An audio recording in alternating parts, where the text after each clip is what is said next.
요한복음의 기록 목적은 읽는 사람으로 하여금 예수께서 하나님의 아들 그리스도이신 것과 그리스도를 믿고 영생을 얻게 하려 하는 것이라고 요한복음 20장 31절에 말씀하고 있습니다.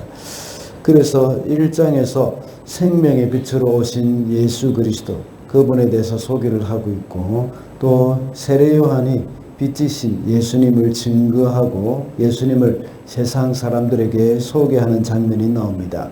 그래서 요한의 제자인 안드레를 비롯해서 여러 명의 제자들이 예수님을 따랐다는 것을 우리가 보았습니다.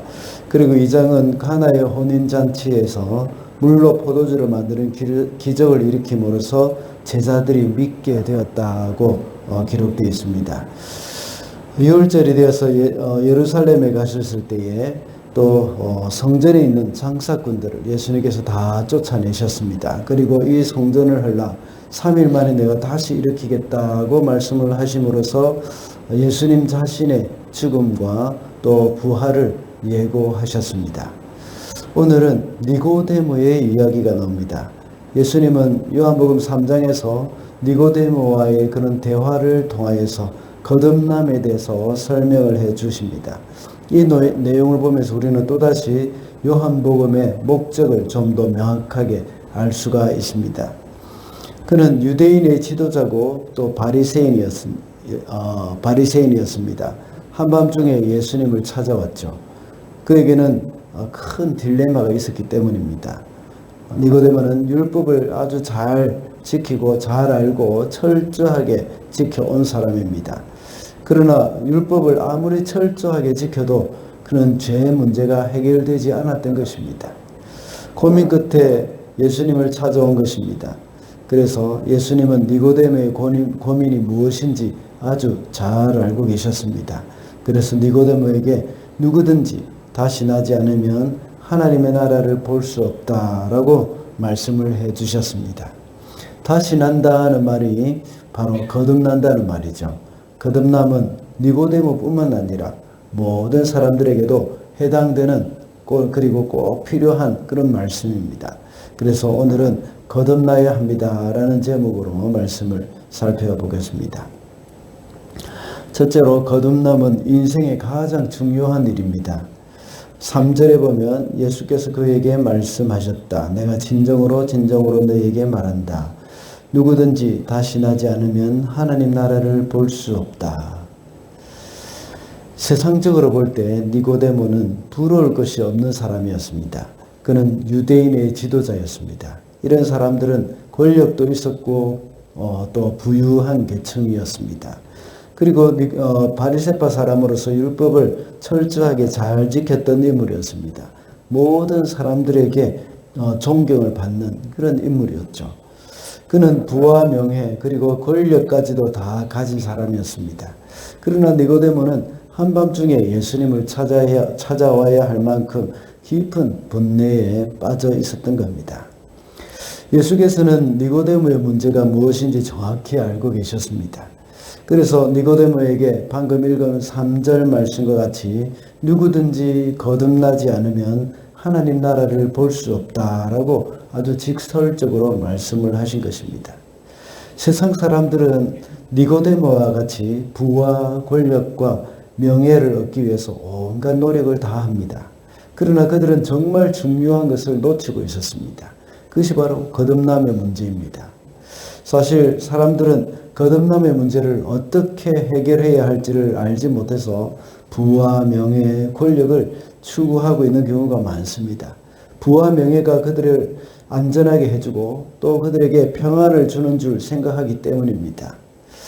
니고데모도 역시 이렇게 유대 지도자로 있고 또 바리새인으로서 율법을 잘 지키면 이 문제가 해결될 것처럼 생각했을지도 모릅니다. 그러나 그것을 다 얻었지만 그의 영혼의 공허함은 아무것도 채울 수 없었던 것입니다. 그래서 한밤중에 예수님을 찾아온 것이죠. 예수님과의 대화를 나눈 후에야 비로소 그것이 거듭남의 문제임을 알게 되었던 것입니다. 우리는 이 세상에서 그 어떤 부귀영화보다 영혼의 구원, 거듭남의 문제가 중요한 것임을 알아야 합니다. 이 문제가 해결되지 않고는 이 땅에서 쌓아 올린 그 모든 세상의 스펙들, 이런 것들은 헛된 것이 된다는 것을 우리는 기억해야 하겠습니다. 그래서 무엇보다도 하나님 앞에 나와서 영혼의 문제, 거듭남의 문제, 이것을 해결을 받아야 한다는 겁니다. 둘째로 거듭남은 인간의 지혜로는 알 수가 없습니다. 4절 말씀입니다. 니고데모가 예수께 말하였다. 사람이 늙었는데 그가 어떻게 태어날 수 있겠습니까? 어머니 뱃속에 다시 들어갔다가 태어날 수야 없지 않습니까? 3절에서 예수께서 누구든지 거듭나지 않으면 하나님의 나라를 볼 수 없다고 말씀을 하셨을 때에 니고데모는 그 말을 이해하지 못했습니다. 그래서 어떻게 늙었는데 다시 모태에 들어갈 수는 없지 않습니까? 하고 묻습니다. 어머니 뱃속에 들어가야 거듭나는 걸로 그렇게 생각하는 겁니다. 어떻게 보면 좀 유치한 질문인 것 같기도 합니다. 그리고 9절에서도 역시 성령의 역사에 대해서 말씀하시는 예수님의 말씀을 이해하지 못했습니다. 그래서 그는 어떻게 이런 일이 일어날 수 있는지를 또다시 예수님께 묻는 겁니다. 유대인의 지성으로서 모든 문제를 다 해답을 가지고 있는, 문제에 대한 해답을 가지고 있는 니고데모이지만 그의 지성의 한계를 만난 것이라고 할 수 있습니다. 거듭나는 일은 영적인 일이기 때문에 이 사람의 지혜로는 알 수가 없습니다. 많은 사람들은 하나님의 행하시는 일을 인간의 지혜로 알려고 하는 경우가 많습니다. 그래서 자신이 이해할 수 없으면 그것을 믿지 않는 것입니다. 인간의 지식, 인간의 논리가 전부인 것처럼 생각하기 때문입니다. 그러나 거듭남의 일도 역시 이렇게 인간의 지혜로 풀려고 할 때는 실패할 수밖에 없습니다. 다만 겸손하게 하나님께 엎드려야 합니다. 그래서 주님의 지혜를 구해야 하고 성령을 구해야 합니다. 제가 신학교 다닐 때 우리 교수님 중에서 조직신학을 가르치는 분이 계셨습니다. 그분은 유학생활 하는 중에도 함께 공부하는 사람 중에 가장 성적이 좋은 사람이었고 정말 똑똑한 분이셨습니다. 졸업할 때도 수석으로 했습니다. 그러나 그분은 신학은 무릎으로 해야 한다고 말씀하셨습니다. 그렇게 똑똑하신 분이었지만 자신의 지혜를 믿지 않고 겸손히 하나님께 기도하면서 지혜를 구해야 한다고 말씀하셨습니다. 구원의 문제는 인간의 지혜로 풀 수 없는 것입니다. 그렇다면 정말 하나님은 만약에 구원의 지혜를 인간의 지혜로 풀 수 있다면 하나님은 공평하신 분이 아닐 것입니다. 구원의 문제는 인간의 지혜가 아닌 믿음으로 이루어지는 겁니다. 하나님이 우리에게 주신 그 선물인 믿음으로 그것을 알게 되어지는 것이죠. 성령으로 이루어질 수 있다는 것이 바로 우리에게는 가장 큰 복이라는 것을 명심해야겠습니다.